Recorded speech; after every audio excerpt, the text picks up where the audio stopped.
আজ 6 সেপ্টেম্বর। আপনি কি জানেন আজকের দিনের উদ্দেশ্য গুরুত্বটা কি? আজকের দিনে কি হয়েছিল? আজ যেদিনে 1879 সালে লন্ডনে প্রথম ব্রিটেনের টেলিফোন এক্সচেঞ্জ স্থাপিত হয়। আজ যেদিনে 1908 খ্রিস্টাব্দে কলকাতায় প্রথম কলকাতা গাণিতিক সমিতি গঠিত হয়। আজ যেদিনে 1965 খ্রিস্টাব্দে ভারত ও পাকিস্তানের মধ্যে ভারত পাক যুদ্ধ শুরু হয়। আজ যেদিনে 1766 খ্রিস্টাব্দে জন ডাল্টন জন্মগ্রহণ করেন।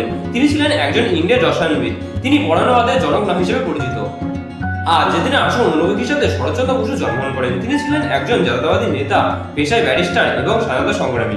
তিনি বিখ্যাত স্বাধীনতা সংগ্রামী সুভাষচন্দ্র বসুর মেজ দাদা ছিলেন। আজ যেদিন 1972 খ্রিস্টাব্দে ওস্তাদ আলাউদ্দিন খাঁ মারা যান। তিনি ছিলেন একজন বিখ্যাত ভারতীয় বাঙালি সেতার ও সানাই বাদক। এছাড়া আজ দিনটি জাতীয় বর্ণান্ধতা সচেতনতা দিবস হিসেবে পালন করা হয়। বর্ণান্ধতা রোগের কারণ এবং প্রতিকার সম্পর্কে জানতে আজ দিনটি পালনের সিদ্ধান্ত নেওয়া হয়। ভিডিওটা কেমন লাগলো সেটা কমেন্ট বক্সে কমেন্ট করে জানান। ভিডিওটা যদি ভালো লেগে থাকে তাহলে একটা লাইক করে দেবেন। ভিডিও থেকে যদি আপনি নতুন কোনো তথ্য জানতে পারেন তাহলে আপনি আপনার প্রিয়জনদের শেয়ার করে তাদের জন্য সুযোগ করে দেবেন। এই রকমের প্রতিদিনের গুরুত্ব সম্পর্কে জানতে চ্যানেলটি সাবস্ক্রাইব করে চ্যানেলে পাশে থাকবেন।